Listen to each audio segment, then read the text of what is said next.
brief history of the hunters' economy.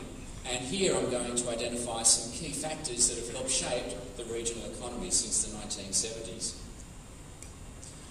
Before and during the 1970s, the hunters' economy was dominated by large industry. We had a few firms in the heavy manufacturing sector, and they tended to be the key employers within the region. Many of the jobs that were being created at that time were relatively low-skilled, and although education and training has always been associated with good employment outcomes, in these earlier decades it was quite possible for people seeking work to leave school early, and they would have had a reasonable expectation of finding a job, and in those earlier decades they would have had an expectation of finding a job for life. But in the 1970s there were some significant changes afoot. Australia was emerging from being a largely protectionist economy to one that saw its economic prosperity tied to the ability to trade with other countries. But if we wanted to trade with other countries, if we wanted access to their markets, we also had to provide access to our markets. And this was the beginning of when Australia started to reform its tariffs. And during the 1970s, Australia's tariff structures started to come down. And what this meant effectively was that imported goods coming into Australia, many of them, were becoming cheaper. And that increased the level of competition that was underway in the Australian economy. But this new environment, it created many opportunities, but it also meant substantial change. Industries that were not internationally competitive had to restructure. They had to either cut costs or improve their quality, because if they didn't, consumers would buy the cheaper or better quality product from overseas. In the Hunter region, what this meant was that we saw a shift in work practices and in the types of jobs that were being created. In many industries, labour was being replaced by capital, because this is one way to increase the productivity of labour. Jobs ultimately moved away from the primary and secondary industry to more jobs being proportionally created in the tertiary sector. And this shift brought an emphasis on skills, and this also brought an emphasis on education and training. But it also meant some hardship, particularly for the people who were expecting the newly created jobs to be similar to those that were being created in previous decades.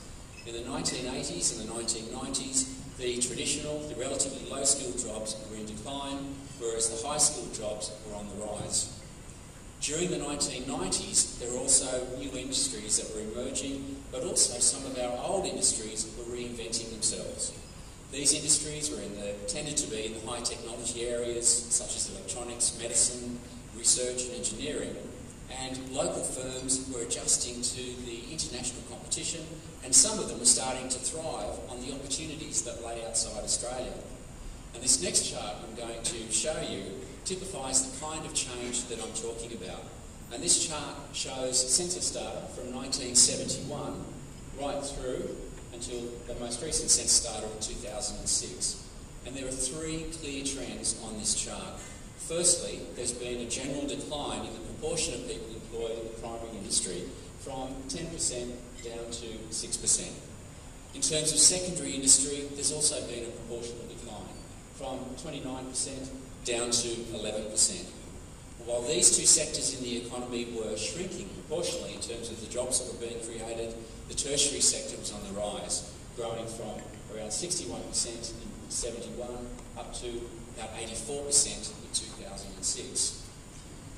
One of the key issues, though, I'd like to make is that the declines that we recorded in the primary and the secondary industry do not mean that output was falling in these industries. I've already said that production techniques were changing so that capital was being substituted for labour. That is, there were fewer jobs being created, but generally output was rising. And you're going to hear a little bit more about productivity increases from my colleague Johannes when he presents a bit later on this morning.